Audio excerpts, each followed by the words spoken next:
dugtong ng video natin, last time,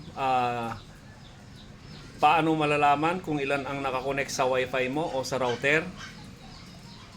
Ang sagot nun, di ba, i-download yung IP scanner or network scanner sa cellphone and then i-scan mo. So, lalabas dun yung mga gumagamit sa router mo. And then ngayon sa video ito, paano natin may eliminate yon? Halimbawa, 5 lang kayo, 20 o mahigit pa sa 5 yung lumalabas na gumagamit sa router mo. Ibig sabihin, may nakigamit sa labas. So, hindi kasi maiwasan yon dahil halimbawa, yung cellphone mo, ang dali ngayong nakawin yung password ng wifi mo, i-scan lang, di ba? O, pahiram, ganyan. Lalo yung bata, i-scan lang yung password, then yung hanggang sa parang virus yan, mabilis malalaman ang password ng wifi mo. Ngayon, ituturo ko sa inyo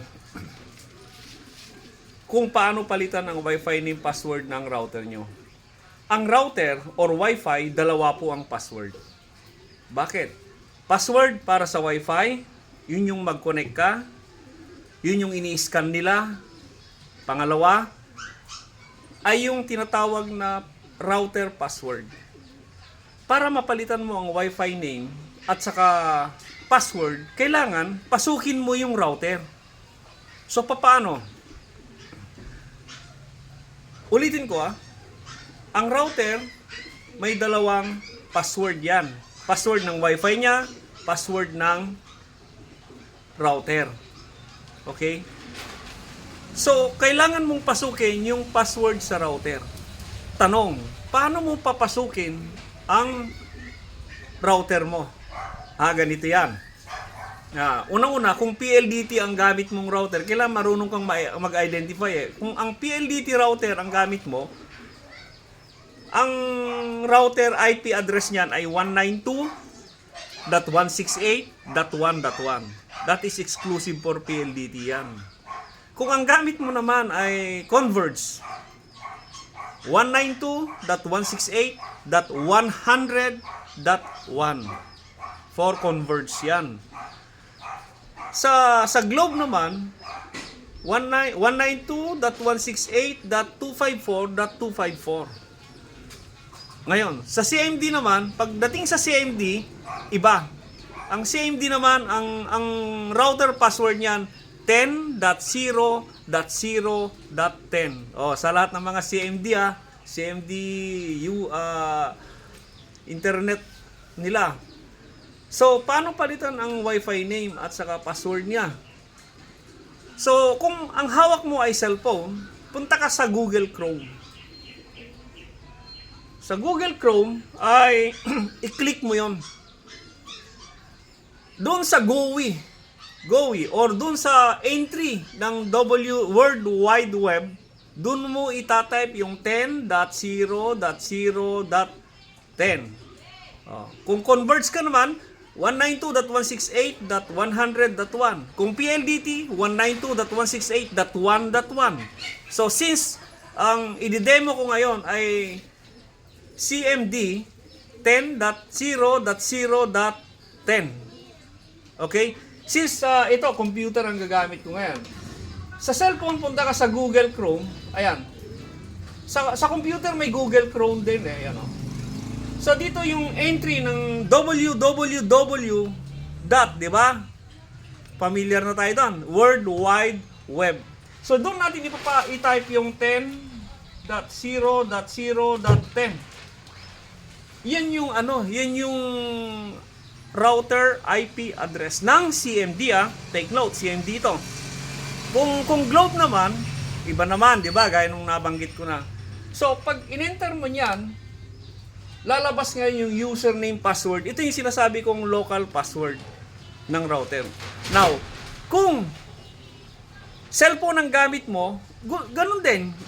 Punta ka rin sa Google Chrome, and then i-type mo yung 10.0.0.10. Enter. So, ito ang next tanong. Paano natin malalaman ang username at password? Malalaman ang username at password basically at the back of your router. Sa likod po ng router nyo, at the J-Apo, the J password iti Wi-Fi. Ilocano. Halo-halo yung lingwahe natin. Ano, pwede naman sana dapat pati English kasi yung mga video na ina-upload ko may nanonood sa ibang bansa. Mga English doon. Nako, Diyos ko. Hindi naman ako marunong mag-English. School bukol lang naman tayo. English Carabao. Ang alam natin, sorry. Okay, ituloy natin. So, since ganito, ang CMD kasi, ang user niyan is user. At ang password ay 123456. That is the default username and password for CMD router. Type ko user, yan o. Type user, the next password 123456. Then enter. Sa cellphone ganon, vice versa, the same, pares lang. Ayan, ito na. Lumabas na. Nakikita nyo dyan sa... Nakikita nyo? Ilapit natin na. Ayan. Ilapit ko. Ayan. Ayan. Ito na yung... Nakapasok na tayo dito sa loob ng router. Ngayon, dito papasok yung kasabihan na little knowledge is very dangerous. Why? Kailangan marunong ka dun sa ginagawa mo eh. So, di ba ang target lang natin is how to change your Wi-Fi name or how to change your password ng Wi-Fi. So, basically dito, punta ka ngayon dito sa may tinatawag siyang menu. From left, status, LAN, WLAN, service, admin. So, just click the WLAN. WLAN. To. Yan, WLAN. Ibig sabihin ng wide area network. So, WLAN. Wide local area network. So, doon sa wide area local area network, heto na. Nakalabas na yung SSID. So, yung SSID, palitan mo. So, whatever the changes are, apply changes. And then, ang pinaka-main event is the security. Security means this is how to change your password. Kung paano nyo palitan yung password, dito nyo ilagay yung password. Ayan, nakalagay doon, pre-shared key. Ayan, ilagay mo na yung bago mong password dyan dito. At least minimum 8 character, combination of 8 character and number, and then followed by apply changes. Yan. Take note, pag na-apply mo na yung apply changes, ayan na. Madi-disconnect na kayo lahat. Kung ano yung pinalit mong password,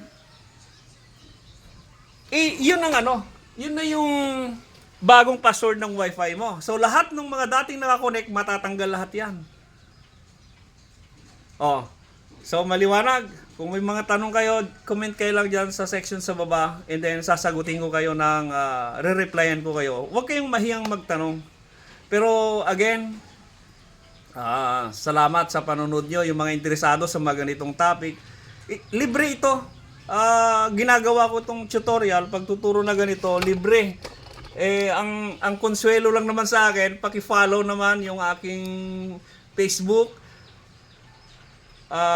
like and share siyempre, at ganun din sa sa YouTube, JRSU channel, paki-subscribe din yon. Marami akong gustong ituro. Ituturo ko dito yung mga hindi napapag-aralan sa school. Promise ko yan. Marami akong ituturo dito na hindi mo matutunan sa eskwelahan. Kaya ngayon, pag napalitan yung password, ito naman ang next na tanong. Paano kaibigan, o paano sir, malalaman ulit? Heto, gusto nyo bang kontrolin natin ang router mo? Halimbawa, 4 na pamilya, sa router nyo, 4 lang kayo sa bahay nyo. Pwede bang 4 lang ang pwedeng mag-connect? Yes. Sa susunod na video, ituturo ko yon na kayang limitahan ni router yung mag-connect sa kanya. Kunyari, 4 lang kayo. 4 din ang makaya i-accommodate ng wifi mo. Kung may mag-connect na iba, kahit alam nila yung password, hindi sila makakapasok. Bakit? Pinipigilan ni password. At yan ay pinipigilan ni router, I should say. At yan ang susunod nating ituturo ko. Again, maraming salamat sa inyong panonood. Have a blessed day.